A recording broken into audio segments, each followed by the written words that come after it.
श्री राम जय राम जय जय राम। श्री राम जय राम जय जय राम। श्री राम जय राम जय जय Ram. Ram Ram.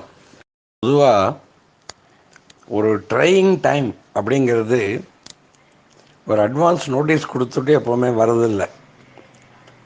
All of a sudden it comes. அப்போ எப்படி நம்ம நடந்துக்கணுங்கிறதுக்கு நமக்கு எந்த ப்ரிப்பரேஷனும் கிடையாது. We normally advise others because we are sitting in a comfort zone. அப்போ மற்றவங்களுக்கு அட்வைஸ் பண்ணும்போது ரொம்ப சுலபமாக தெரிகிற விஷயம், நம்ம ஒரு ஸ்ட்ரெஸ்லேயோ ஒரு ட்ரையிங் டைம்லேயோ மாட்டிக்கும் போது அந்த அட்வைஸ் நமக்கு நம்மளே கொடுத்துக்க முடியாது. ஏன்னா அந்த வில் பவர் நம்மக்கிட்ட இல்லை. அந்த வில் பவரை எப்படி கொண்டு வரணும், அதை எப்படி இயற்கையாக பண்ணணும், அந்த இம்பேக்டை எப்படி மாற்றணும். அதோடைய இம்பேக்ட் ஒரு ட்ரையிங் டைம் வந்ததுன்னா அது ஒருத்தரோட போகாது. அது ஒரு ஒரு சுனாமி மாதிரி 4 பக்கமும் பரவி எல்லாரையும் அது உள்ளே சாப்பிட்ரும். அதை எப்படி ஒரு ஆளாக நின்று எப்படி அதை அத்தனையும் மாற்ற முடியும்னு காமிச்சதில் ராமாயணத்தில் ஒரு சீன். ராமர் கல்யாணம் பண்ணி சீதாதேவியோட, ராமர் லக்ஷ்மணன் பரதன் சத்ருக்னன் 4 பையன்களுக்கும் 4 பெண்கள் ரொம்ப அழகாக ஒரே மண்டபத்தில் கல்யாணம் ஆச்சு. ரொம்ப எல்லாரும் திருஷ்டி சுற்றி போடுற மாதிரி அவ்வளோ கிராண்ட் கல்யாணம் நடந்தது. எல்லாருமா கிளம்ப அயோத்திக்கு வந்தாச்சு. அயோத்தியில் ரொம்ப நாள் ரொம்ப சுகமான வாசம் பண்ணிட்டு இருக்கா இவ எல்லாருமே. நடுவில் பரதன் மாத்திரம் என்ன பண்ணுவார், அவருடைய தாத்தா ஊர் கண்டஹார், இப்போ ஆப்கானிஸ்தானில் இருக்கே, அதுதான் கைகேயி பிறந்த ஊர். அங்கேருந்து அது கேகய தேசங்கிறது அதுதான். அந்த கேகய தேசத்தில் அவருடைய தாத்தா, அம்மா வழி தாத்தா, அடிக்கடி அங்கே பரதன் போயிட்டு வர்ற வழக்கம் உண்டு. பரதன் எங்கே போனாலும் சத்ருக்னனும் கூடவேங்கிறது சின்ன குழந்தையிலேருந்து பழகிடுத்து. ராமனுக்கு எப்படி லக்ஷ்மணனோ அந்த மாதிரி பரதனுக்கு சத்ருக்னன் அப்படிங்கிறது ஒரு ஃப்ரெண்ட்ஷிப். ராமன் கிட்ட 3 பிரதர்ஸுமே, லக்ஷ்மணன் பரதன் சத்ருக்னன் 3 பேருமே ராமன் கிட்ட அண்ணன்கிற மரியாதையை தாண்டி ஏதோ ஒரு அபரிமிதமான ஒரு ஒரு ஈடுபாடும் இருந்தது. அது என்னதுன்னு சொல்லிக்க முடியாது. நம்மளாம் அதை பக்தின்னு சொல்கிறோம். அதெல்லாம் தாண்டி ஒரு வெறித்தனமான ஈடுபாடு ராமன் கிட்ட 3 பேருக்கும் இருந்தது. ரொம்ப ஆச்சரியம். அந்த சமயத்தில் பரதன் ஒரு ஒன் ஆஃப் தோஸ் டேஸ் சரி ஒரு சேஞ்சுக்கு மனைவி அழைச்சிண்டு, சத்ருக்னனும் அவனுடைய மனைவி அழைச்சிண்டு 2 தம்பதிகளுமா கேகய தேசத்துக்கு போகிறான். அடிக்கடி இந்த மாதிரி போயிட்டு வர்ற வழக்கம். போயிட்டு வாங்கப்பா அப்படின்னு சொல்லி தசரதன் அமுச்சு வைக்கிறார். அமுச்சு வச்சதுக்கப்புறம் எல்லாம் ஹாப்பியாக போயின்னு இருக்கு. திடீர்னு ஒரு நாளைக்கு தசரதருக்கு ஒரு ஐடியா தோன்றுறது.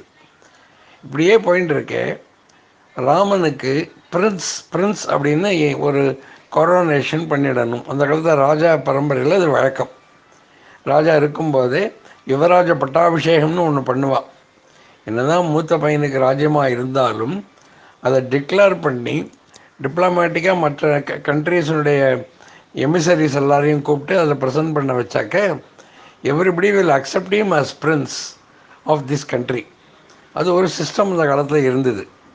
அது மாதிரி இவர் என்ன பண்ணுறாரு, திடீர்னு ஒரு நாள் அவருக்கு தோன்றுறது, ராஜ்யசபையில் முன்ன பின்ன யார்கிட்டையுமே அதை பற்றி ஆலோசிக்காமல் சபையில் திடீர்னு அவர் அனௌன்ஸ் பண்ணிடுறார், எனக்கு வயசாகிட்டு போகிறது, நான் ராமனை யுவராஜ பட்டாபிஷேகம் பண்ணலான்னு ஆசைப்பட்றேன்.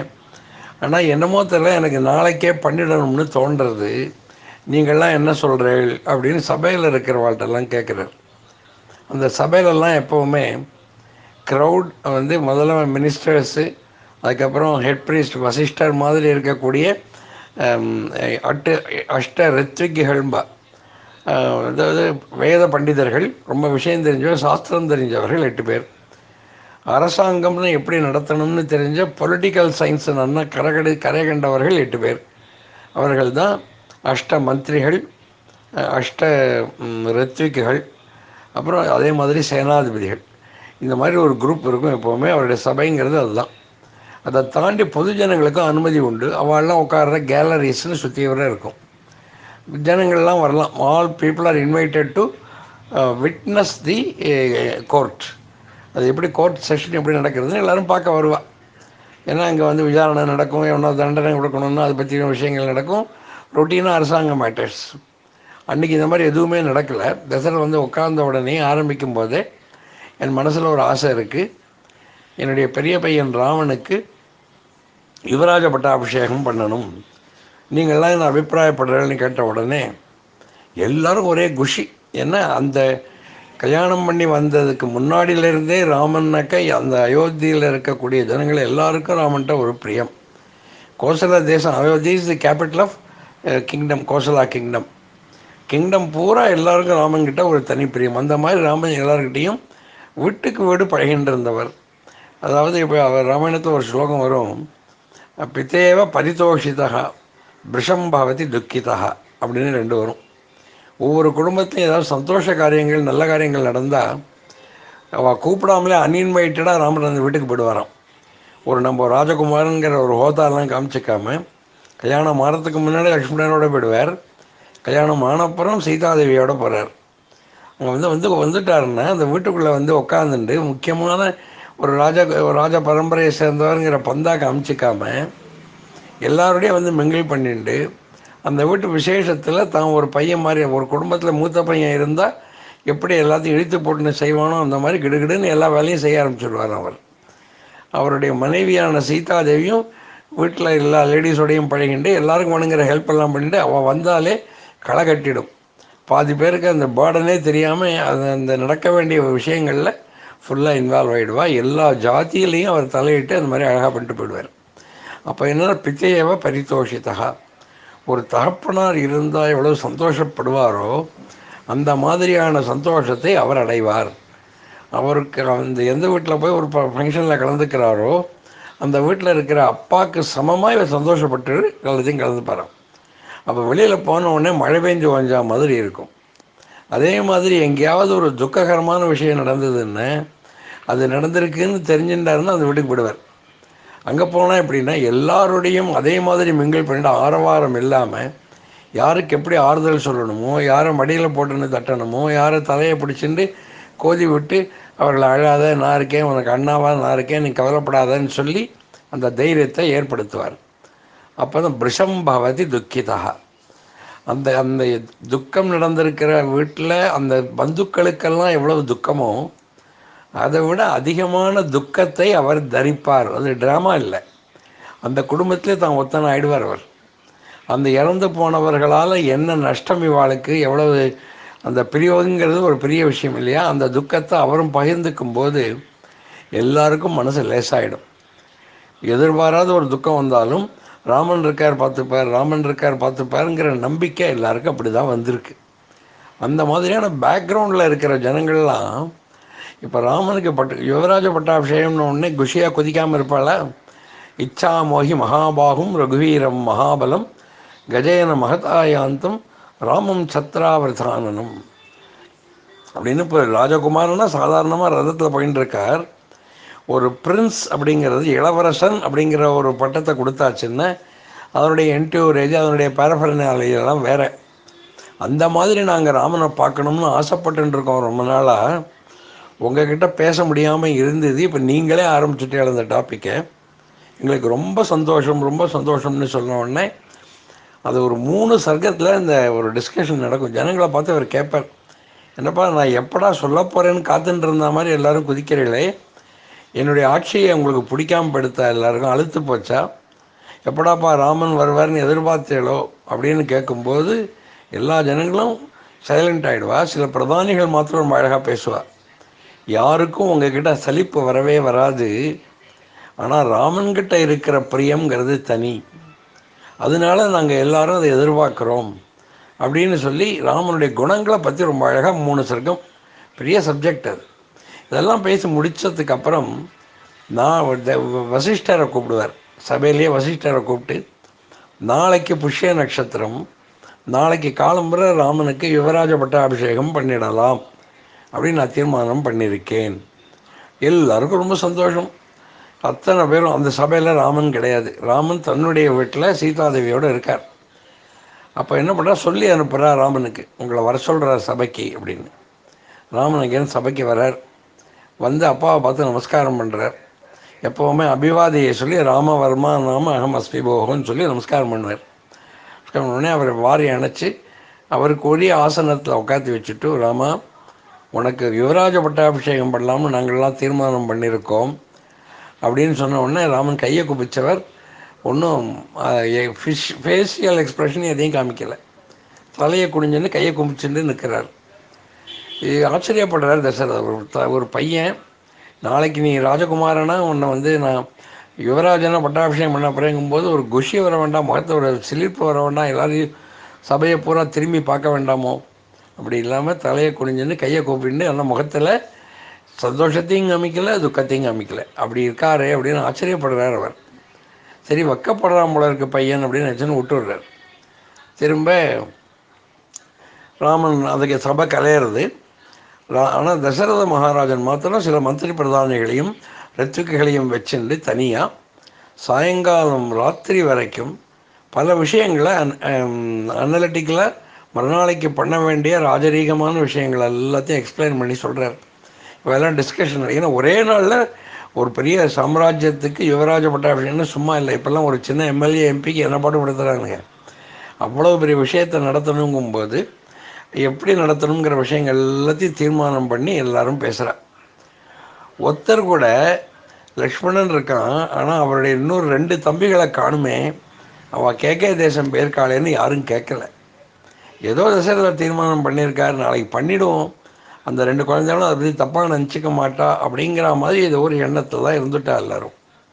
இதெல்லாம் நடந்தது. ராத்திரி இங்கேருந்து கைகேயி அரண்மனைக்கு தான் போகிறார் முதல்ல. ஏன்னா கைகேயிக்கு ராமன் கிட்ட ரொம்ப பிரியம் ஜாஸ்தி. மற்ற அம்மாக்களை விட கைகேயிக்கு தான் ராமன் கிட்ட பிரியம் ஜாஸ்தி. அதனால் அவள் தான் சந்தோஷப்படுவான்னு நினச்சிட்டு இங்கேருந்து அங்கே போனவர். அங்கே நிறைய விஷயங்கள் நடந்துடுத்து. கைகேயி தாம் தும்னு குதிக்கிறா. என் பையனுக்கு தான் பட்டம் கட்டணும்னு வரன் வாங்கி அவரை கம்பல் பண்ணி, இல்லைன்னா நான் உயிரை விட்டுடுவேன்னு பயமுறுத்தி அவர்கிட்ட சத்தியம் வாங்கிட்டு தான் நான் எனக்கு ஒன்று வேணும், எனக்கு ஒரு வரன் கொடுக்கணும்னு முதல்ல சத்தியம் வாங்கிக்கிறான். சத்தியம் வாங்கிட்ட அப்புறம் தான் 2 வரனையும் கேட்குறா. ராமன் காட்டுக்கு போகணும், பரதன் ராஜ்யம் வாங்கணும் அப்படிங்கிறது. தசரதருக்கு ஒன்றுமே பண்ண முடியாத ஒரு சூழ்நிலை ஏற்பட்டு போய் ராத்திரி பூரா தூங்காமல் கெஞ்சுன்னு கெஞ்சுறார். அவரால் எதுவுமே பண்ண முடியல. அப்படியே மயக்கம் போட்டு விழுந்துடுறார். இது ஒரு பக்கம் இருக்க, இங்கேருந்து வசிஷ்டர் கிளம்பி எல்லா ப்ரிப்பரேட்டரி திங்ஸ் எல்லாம் பண்ணும்போது வைதிக காரியங்கள் பண்ணுறதுக்காக ராமனுடைய அரண்மனைக்கு வந்து ராமனையும் சீதையும் அழைச்சிண்டு அவர்களுடைய குலதெய்வமாக இருக்கக்கூடிய ரங்கநாதனுடைய சன்னதிக்கு அழைச்சிட்டு வந்து எல்லா பூர்வாங்கமான பிரதம்னு பண்ணுறோமே கல்யாணத்தில், அந்த மாதிரி சில விஷயங்கள்லாம் பண்ணி கையில் கங்கணம் கட்டி விட்டு ராத்திரி போது அந்த ரங்கநாதன் சன்னதிக்கு வெளியில் கட்டாந்தரையில் படுக்கணும். வெறும் பிளைன் இதில் படுக்கணும். அதுவாக இந்த விரதம் மாதிரி, விரதம்னு அப்படி தான் இருக்கணும்பா. வெறுந்தரையில் படுக்கணும். ராத்திரி அங்கே படுத்துட்டு இருந்துட்டு ஒன்றும் சாப்பிடாம விடியற்காலையில் எழுந்து குளிச்சுவிட்டு ரங்கநாதருக்கு ஆராதனை பண்ணிவிட்டு தயாராக இருந்தால் மறுபடியும் நான் வசிஷ்டர் சொல்கிறேன், நான் வருவேன், வந்து மற்ற வேலைகள்லாம் உங்களுக்கு பண்ணி வச்சுட்டு நேராக சபைக்கு போய் பட்டாபிஷேகம் அப்படின்னு சொல்லிட்டு எல்லாத்தையும் ப்ரிப்பேர் பண்ணி வச்சுட்டு போய்டுறார். ராத்திரி பூரா ராமனும் சீதையும் இந்த ரங்கநாதர் சன்னதியிலேயே படுத்துன்னு இருக்கா. எல்லாத்தையும் ஆராதனைகளும் முடிச்சப்புறம் அதே மாதிரி விடிகாலம்புற 4 மணிக்கு எழுந்து எல்லா திருவாராதனைகளும் பண்ணி அந்த ரங்கநாதருக்கு சீதையும் ராமனுமாவே சேர்ந்து எல்லாத்தையும் பண்ணி சந்தோஷமாக 2 பேரும் அவர்களுடைய அரண்மனைக்கு வரா. ஒரு இண்டிகேஷன் கூட கிடையாது. தசரதர் அங்கே விழுந்து கிடக்கார். கைகையை அப்படியே கம்ப்ளீட்டாக உல்ட்டா பண்ணிட்டா எல்லாத்தையும். அப்படிங்கிறது ஒரு ஐடியாவும் கிடையாது, யாருக்குமே தெரியாது. அவர் கைகேயி தசரதரை தவிர 3வது மனுஷனுக்கு தெரியாத அளவில் சீக்கிரஸை மெயின்டைன் பண்ணியிருக்கான் அவன் 2 பேரும். அதுக்கப்புறம் காலம்புற பொழுது விடிஞ்ச உடனே வசிஷ்டர் நாடியாரதே தசரதர் இன்னும் எழுந்து வரலையே அப்படின்னுட்டு கைகையோடைய அரண்மனைக்குள்ளே போய் அந்தப்புறம் வரைக்கும் போயிட்டு கைகையிட்ட போய் கைகை தான் வெளில வரா. என்னம்மா மகாராஜான்னு எழுந்திருக்கலையா? பெரிய ஈவெண்ட் பண்ணி ராத்திரி ரொம்ப நாள் எங்கிட்ட தான் பேசிகிட்டு இருந்தார். 10 மணிக்கு மேலே தான் சபையிலேருந்து கிளம்பி போனார் அவர். அதில் டயர்டாக இருக்காரா அப்படின்னோடனே, அதெல்லாம் இல்லை, கொஞ்சம் டயர்டாக தான் இருக்கார், நீங்கள் உடனே போய் ராமனை இங்கே அழைச்சிட்டு வாங்கோ அப்படின்னு கைகையை சொல்லிவிடுறான். இது என்னடா அது புது கதையாக இருக்குது அப்படின்ட்டு வசிஷ்டர் நினைக்கிறார். ஆனால் என்னமோ நடக்கிறதுன்னு மாத்திரம் அவருக்கு தெரிஞ்சு போச்சு. அவர் என்ன பண்ணுறார், வசிஷ்டர் போகலை, சுமந்திரர்னு தசரதருடைய தேரொட்டி சுமந்திரர், ரொம்ப வயசானவர், தசரதருக்கு துல்லியமான வயசானவர், ரொம்ப ராமன் கிட்ட தோளில் போட்டு வளர்த்தவர், ராமன் குழந்தையாக இருக்கிற காலத்துலேயும் தோளில் போட்டு வளர்த்தவர். ஆனால் அவருக்கும் குழந்தைங்கிற ஸ்டேஜிலேருந்து ராமன் ஒரு மகாத்மாங்கிற எண்ணம் அவருக்கு பெருசாக இருக்குது மனசில். அதனால் நான் யார் காலை பிடிச்சாலும் ராமன் காலை பிடிக்கிறதுக்கு சமமில்லைன்னு நினச்சின்னு இருக்கிறவர். ஆனால் வயசு காரணத்தினால அதை வெளிக்காட்டாமல் இருக்கிறவர். அவரை கூப்பிட்டு நீங்கள் போய் அழைச்சிட்டு வாங்கன்னு சொல்லி போடுறார் வசிஷ்டர். உடனே அங்கேருந்து கிளம்பி ராமன் இருக்கிற வீட்டுக்கு வர்றார். அவருடைய பவனம், பெரிய அரண்மனைகள் எல்லாமே இந்த சுமந்திரர் வர்றார். இதில் ராமன் ஸ்நானம் பண்ணிவிட்டு புதுசு கட்டிட்டு சீதாவையும் ஸ்நானம் பண்ணிவிட்டு எப்போ வேணாலும் அழைப்பு வரும். அப்போல்லாம் ரொம்ப ப்ரோட்டோக்கால் மெயின்டைன் பண்ணுவாள். திபுன்னு வாசல் எங்கள் கொள்ளைக்கும் ஓடுறதில்லை, அப்படி நின்றுட்டுருக்கார். லக்ஷ்மணனும் ஸ்நானம்லாம் பண்ணிவிட்டு ராமன் வீட்டுக்கு வந்துடுறார். லக்ஷ்மணன் ஊர்மிளா எல்லோரும் வந்துடுறார். எல்லோரும் வெயிட் பண்ணிட்டு இருக்கா, எப்போ வேணாலும் இன்விடேஷன் வரும், அப்போ கூப்பிட்ட உடனே ராஜா இதுக்கு போகணும்னுட்டு. அப்போ இந்த சுமந்திரர் வந்து அங்கேருந்து குவைட்டாக அவருடைய அந்தப்புறம் வரைக்கும் வந்துட்டு ராமன்கிட்ட வந்து வந்தனம் பண்ணிவிட்டு, உங்களை அப்பா வர சொல்கிறார், கைகை அம்மாவனுடைய அரண்மனையில் இருக்கார், உங்களை வர சொல்கிறார் அப்படின்னு சொன்ன உடனே ராமனுக்கு ஒரு ஃபஸ்ட்டு ஷாக். அது அந்த மாதிரிலாம் கூப்பிட மாட்டார். ஏன்னா தசரதருக்குன்னு ஒரு அரண்மனை உண்டு, கைகேயிக்கு, சுமித்திரைக்கு, கௌசல்யக்கு தனித்தனி அரண்மனைகள் உண்டு. அவர் எப்போவுமே ராமனை கூப்பிடுறதுங்கிறது தன்னுடைய அரண்மனையில் தான் இருக்கும்போது தான் ராமனை கூப்பிட்டு வழக்கம்.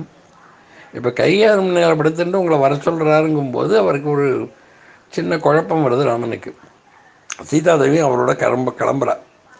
அப்போ ராமன் சொல்கிற, இருமா நான் போய் பார்த்துட்டு வரேன், ஏதோ காரணம் இருக்குது, நான் போய் பார்த்துட்டு வரேன், பார்த்துட்டு வந்துட்டு அவர் எங்கே வர சொல்கிறாரோ அப்போ நம்ம 2 பேரும் போகலாம், இங்கேயே இரு நீ அப்படின்னு அவர் வீட்டிலே இருக்க சொல்லிவிட்டு சுமந்திரரோட ரதத்தில் ஏறிண்டு ஒரு வார்த்தையும் பேசலை. சுமந்திரரும் பேசலை, ராமனும் பேசலை.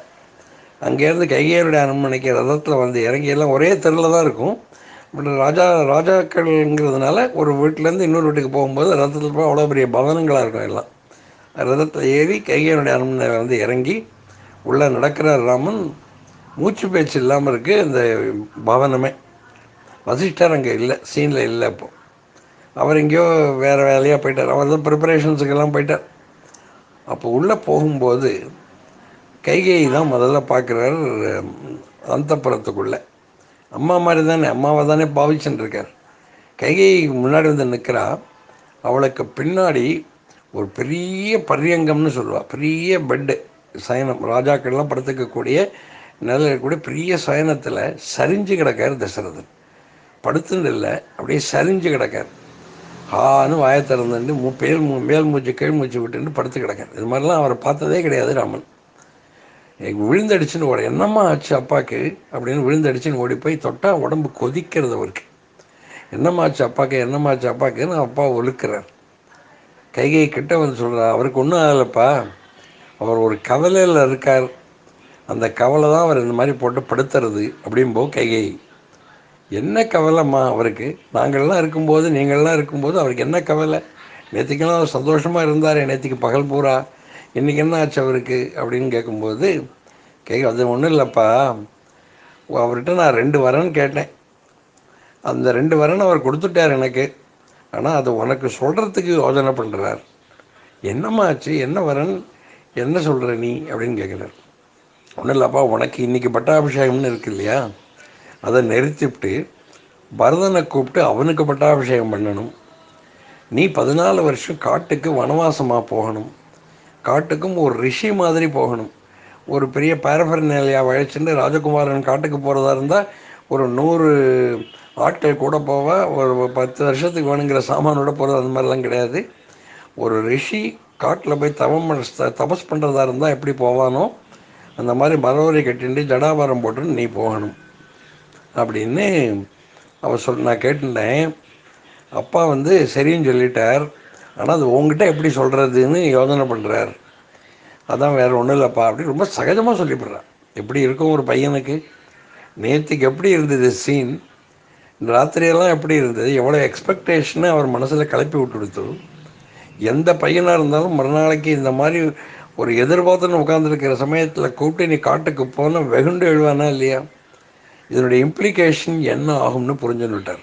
ஏன்னா ராமனுக்கு பின்னாடி என்டையர் அயோத்தி நிற்கிறது. ஸோ மச் ஆஃப் டெடிக்கேஷன், அவர்கிட்ட அவ்வளவு பிரியம், அவர்கிட்ட அவ்வளவு பக்தி, அவ்வளோ தூரத்துக்கு அட்டாச்சு பீப்புள். லக்ஷ்மணன் கோபக்காரன், அவன் அவ்வளோ அட்டாச்சு. இத்தனை விஷயங்கள் இருக்கே, எல்லாத்தையும் பெரட்டி போடுற மாதிரி ஒரு விஷயம் நடக்க போகிறது. இப்போது இதை எப்படி ஹேண்டில் பண்ணுறது? என்னை எப்படி அப்படி சொல்ல போச்சு, என்னை காட்டுக்கு போக சொல்லி நீ யார் கேட்குறதுக்குன்னு ஒரு வார்த்தை ராமன் கேட்டிருந்தா அங்கே ஒரு பெரிய மியூட்டினி ஏற்பட்டிருக்கும், உள்நாட்டு கலவரம் ஏற்பட்டிருக்கும், தசரதற்கு எதிராக படைகள் திரும்பியிருக்கும், மக்கள் கைகேயிக்குன்னு ஒரு கட்சி, ஒரு கால் இருந்தால் கைகேயிக்குன்னு ஒரு கட்சியை கிளப்பி, தசரதர் கௌசல்யை ராமன் கட்சின்னு ஒன்று கிளம்பி அந்த நாடே அல்லோலப்பட்டிருக்கும். இது எதுவும் நடக்காமல் இருக்கணும்னு என்ன பண்ணுறார்? ஷாக் அப்சார்வர் மாதிரி எல்லாத்தையும் தனக்குள்ளே வாங்கிக்கிறார். அவ்வளோதானே அது. மன்னவன் பணியன்றாயில் நும்பணி மறுப்பனோ அப்படின்னு கம்பராமாயண பாட்டில் வருவது. அம்மா நீயே சொல்லலாமே அதை, அப்பா கிட்ட வரன் வாங்கியா சொல்லணும்? உனக்கு இந்த ஆசை இருக்குன்னு என்கிட்ட சொல்லியிருந்தால் நானே உனக்கு உட்காந்து பண்ணி கொடுத்துருப்பேனே அப்படின்னு சொல்லிவிட்டு, நீ கவலைப்படாதன்னு சொல்லிட்டு அப்பா கிட்ட வந்து, அப்பா நீங்கள் தைரியமாக இருங்கோ, நான் காட்டுக்கு போகிறேன், ஒன்றும் கவலை இல்லை, நான் போன வேகத்தில் 14 வருஷம் முடிஞ்சிடும்னு அவர் ஓன்னு கத்துறார். அவரால் பேச முடியல, வாயை திறந்து ஒரு வார்த்தை பேச முடியல, அப்படியே திணறி போகிறார். நீங்கள் ஆசுவாசப்படுத்துங்கோ, நீங்கள் தைரியமாக இருங்கோ, இது எனக்கு நீங்கள் கொடுத்துருக்கிற ஒரு, எப்படி என்னை ராஜகுமாரனா வளர்த்து இவ்வளோ வருஷம் கொண்டு வந்தீங்களோ அந்த மாதிரி சித்தி நான் ஒரு ரிஷி மாதிரி இருக்கணும்னு ஆசைப்பட்றான். அந்த 14 வருஷம் தானே ஒடியே போயிடும். நீ கவலை. அப்போ ராமனுக்கு 24 வயசு. இந்த ஈவெண்ட் நடக்கிற போது ராமனுக்கு 24 வயசு, சீதைக்கு 18 வயசு. எப்படி இருக்கும்? நீங்கள் இப்போ சாம்பிடுங்க, நான் தைரியமாக இருங்க, நான் பார்த்துக்கிறேன் அப்படின்னு சொல்லிவிட்டு அவகிட்ட விடை பெற்றுண்டு, நீங்கள் தைரியமாக இருங்கம்மா, நீங்கள் பரதனுக்கு ஏற்பாடு பண்ணுங்கோ, நான் பார்த்துக்கிறேன், நான் வேணா இருக்கட்டுமா, பரதன் நீங்கள் வர சொல்கிறீங்களா, நான் ஃப்ரண்ட்டில் இருந்து எல்லாத்தையும் நடத்திட்டு போட்டுமான்னு உடனே அதுக்கு ஒரு இன்சல்ட் பண்ணுறா சித்தி. நீ எல்லாம் ஒன்று இருக்க வேண்டாம்ப்பா, நீ இருந்தால் குளறுபடி ஆகிடும், நீ உடனே கிளம்பு, நீ கிளம்பி போனால் தான் உங்கள் அப்பா சாப்பிடுவாருங்கிற. அந்த அளவுக்கு அவள் மனசு மாறி போய் அந்த மாதிரி அவர் பேசணுன்னே அவர் நொந்து போய்டுறார் ராமன் உள்ளுக்குள்ளே. அப்போ ஒரு ஒரு ஒரு ஷார்ட்டையால் அடித்தா மாதிரி இருந்ததுன்னு ஒரு ஸ்லோகம் இருக்குது அந்த இடத்துல. என்னம்மா நீ சொன்னால் என்னம்மா, அப்பா சொன்னால் என்னம்மா, நான் பரதனை எப்படி வச்சுட்டுருக்கேன்னு என் மனசுக்கு தான் தெரியும், பரதனுக்கு தான் தெரியும் என்ன அவன் எப்படி வச்சுட்டுருக்கான்னு. நான் அந்த எண்ணத்துல சொல்லலை, எந்த பிரச்சனையும் வராமல் நல்லபடியாக முடிக்கணுமேங்கிறதுக்காக தான் நான் இதை சொன்னேன். பரவாயில்லம்மா, நான் கிளம்பிடுறேன், போகின்றேன் விடையும் கொண்டேன் அப்படின்னு சொல்லிட்டு கிளம்பிடுவார். கிளம்பினா ரதத்தில் ஏறணும் இல்லையா? வெளியில் சுமந்திரர் நிற்கிறார், எல்லோரும் நிற்கிறார். கிடுகிடுன்னு வந்த ராமன் ரதத்தில் ஏறல, கீழே நடக்க. ஏன்னா அப்போவே ஹி அஸ்யூம்ஸ் தி எக்ஸைல், இந்த நொடியிலேருந்து நீங்கள் எக்ஸைல் தான் அப்படின்னு தீர்மானம் பண்ணுறார். வெளியில் வரார், வீதி வழியாக நடந்து வரார். எப்போவுமே ரதத்தில் போயின்னு இருக்கிற ஒரு பையன், எல்லோராலும் கொண்டாடப்படக்கூடிய ராமன் வெறும்னு தரையில் நடந்து வரார், ரோட்டில் நடந்து வராருன்னா எப்படி இருக்கும் ஜனங்களுக்கு? அதுக்குள்ளே கொஞ்சம் கொஞ்சமாக கசியறது செய்தி. அப்படியே வரார், அம்மாவை பார்க்குறார். அம்மாவுக்கு எப்படியெல்லாம் சமாதானம் பண்ண முடியுமோ அவள் திணறி போய் நொறுங்கி போயிடுவோம் கௌசல்யன் செய்தியை கேட்டு. அவளை எப்படி சமாளிக்கணுமோ அப்படி ஒரு ஆளை நின்று சமாளிக்கிறார். ஒரு தாயார்கிட்ட இதை எடுத்து சொல்கிறதுனா சாமானிய விஷயமா? அடுத்த 14 வருஷத்துக்கு அம்மா மூஞ்சியை கூட பார்க்க முடியாது.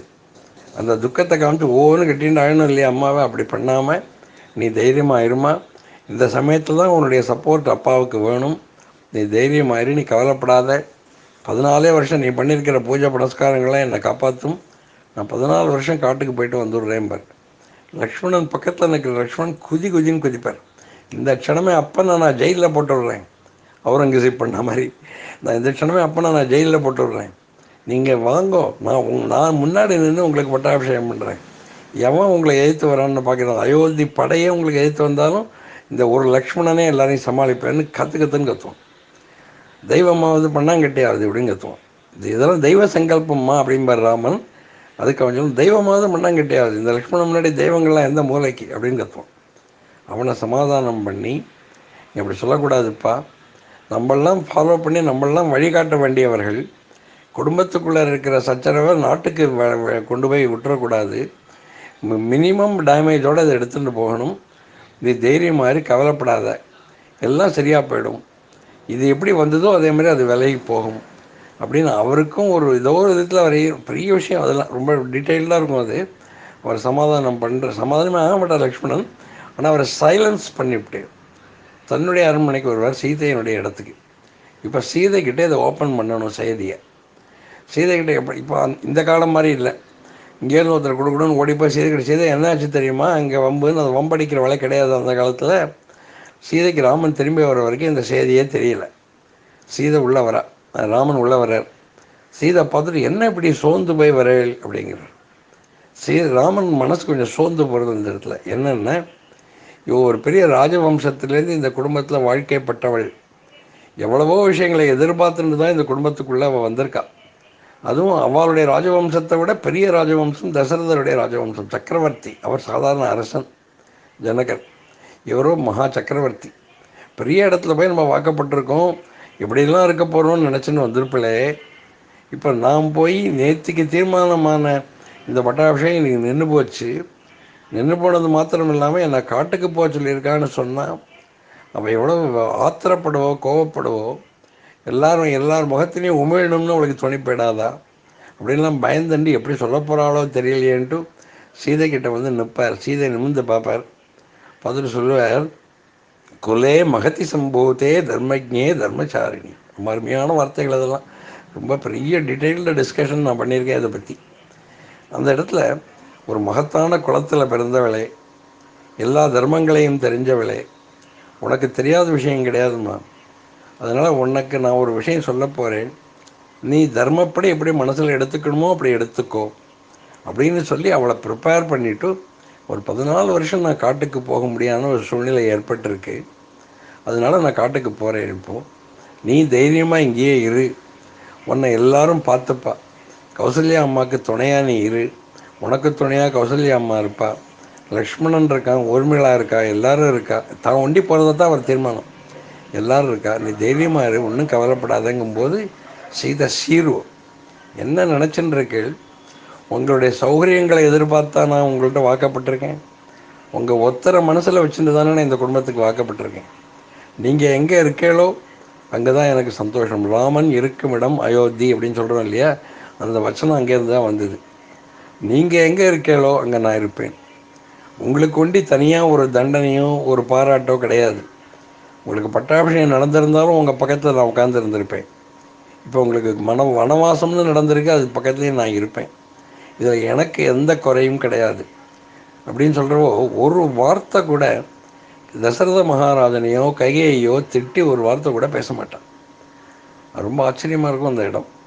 ஆனால் நான் உங்களோட தான் வருவேன் அப்படிங்க அந்த பிடிவாதம் பிடிக்கும்போது அவளை சமாதானம் பண்ண பார்ப்பார். காடுன்னு சும்மா இல்லைம்மா, அது ஒரு பார்க்குக்கு போகிற மாதிரியோ ஒரு பிக்னிக் ஸ்பாட் போகிற மாதிரியோ ஒரு மலை வாசஸ்தலத்துக்கு போகிற மாதிரியோ இல்லை, பயங்கரமாக இருக்கும் காடுன்னு சொல்லி காடை பற்றின வர்ணனைகளான்னு சொல்லி அங்கெல்லாம் ஒன்றால் சமாளிக்க முடியாதுமா.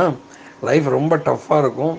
நிறைய காய்கனிகளை தவிர வேறு எதுவும் சாப்பிட முடியாது, சமைச்சு சாப்பிட முடியாது, கிடைக்கிறத வச்சுன்னு சாப்பிடணும், வீடு கட்டி அங்கே வாழ முடியாது, இருக்கிறத வச்சுன்னு குடிசை போட்டுட்டு இருக்கணும், வெயில் மழை எல்லாத்தையும் தாங்கிட்டு இருக்கணும், எல்லாம் ஆல் வெதர் பாடியாக இருக்கணும். உன்னால் முடியாது, நீ நிம்மதியாக நான் போயிட்டு வந்துடுறேங்கும்போது நீங்கள் இருக்கிற இடத்த நீங்கள் என்னை விட்டுட்டு போயிட்டு இல்லைன்னா எனக்கு இந்த அயோத்தியே காடு மாதிரி ஆகிடும். நான் உங்களோட வந்தேன்னா அந்த காடு எனக்கு அயோத்தி மாதிரி இருக்கும். உங்களை தாண்டி வேறு லைஃப் எனக்கு கிடையாது. அதனால் நம்ம 2 பேரும் தான் போகிறோம். என்னை நீங்கள் விட்டுட்டு போயிட்டேன்னா கையால் ஆகாத ஒரு பையனுக்கு பொண்ணை கொடுத்தோமேன்னு எங்கள் அப்பா உங்களை பற்றி தப்பாக நினைக்க மாட்டாரா அப்படின்னு சொல்லி ஒரு மாதிரி ஒரு வார்த்தையை சொல்லுவோம். ஒரு நபும்சகன், ஒரு ஆணும் இல்லாத பெண்ணும் இல்லாத ஒருத்தனுக்கு ஒரு பொண்ணை கொடுத்துட்டு ஒரு தகப்பன் எப்படி திண்டாடுவானோ அந்த மாதிரி எங்கள் அப்பா திண்டாடிட போகிறாரும்போ ஒரு வார்த்தை அப்படின்னு சொல்லி என்ன நினைப்பாருங்க எங்கள் அப்பா. என்ன உங்களை பற்றி என்ன என்னுடைய தகப்பனார் என்ன நினைப்பார் அப்படின்னு சொல்லி அவர் சொன்ன உடனே ராமனுக்கு வெக்கமாக போயிடும்.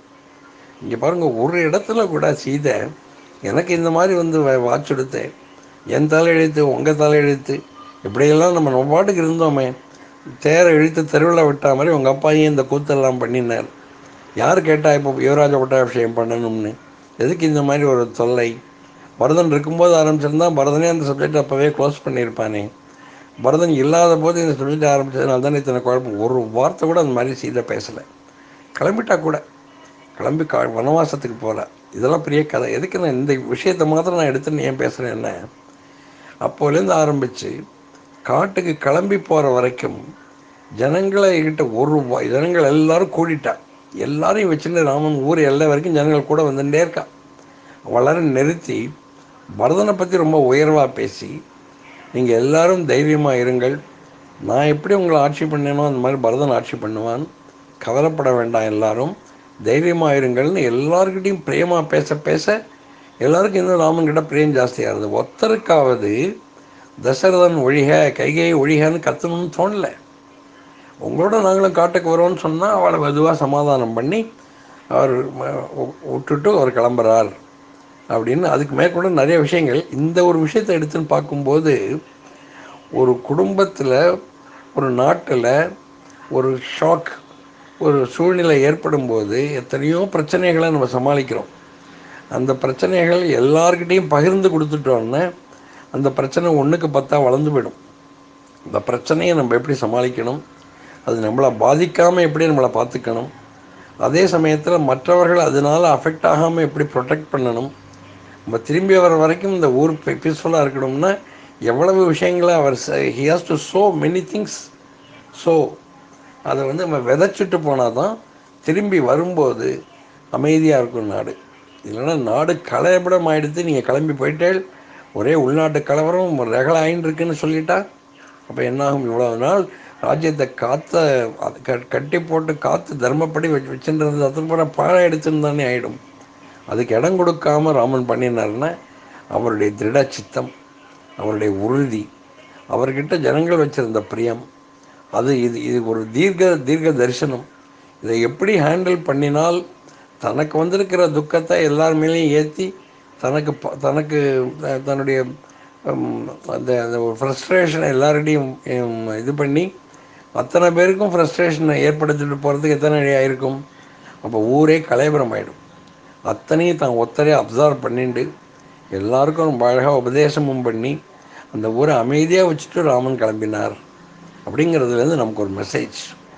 ஒவ்வொரு குடும்பத்திலையும் முக்கியப்பட்டவர்கள் எப்பேற்பட்ட ஷாக் வந்தாலும் அதை அவர்களுக்குள்ளே வச்சுண்டு அது அவர்களும் தாங்கிறதுக்குள்ள ஆத்மசக்தியை டெவலப் பண்ணிண்டு இதெல்லாம் தாண்டி போகும்.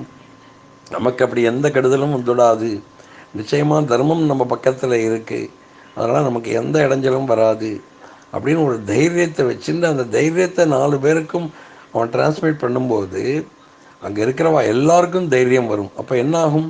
த impact of the stress or frustration or desperation எதுவுமே மற்றவாளை பாதிக்காது. மற்றவாளுக்கு நம்ம நார்மலாக இருப்பா எல்லோரும். இந்த மற்றவாளை நார்மலாக வச்சாலே நம்மளுடைய ஸ்ட்ரெஸ், டெஸ்பரேஷன் அண்ட் ஃப்ரஸ்ட்ரேஷன் எல்லாமே குறைஞ்சிடும். இல்லைன்னா மல்டிப்ளை ஆகிடும்.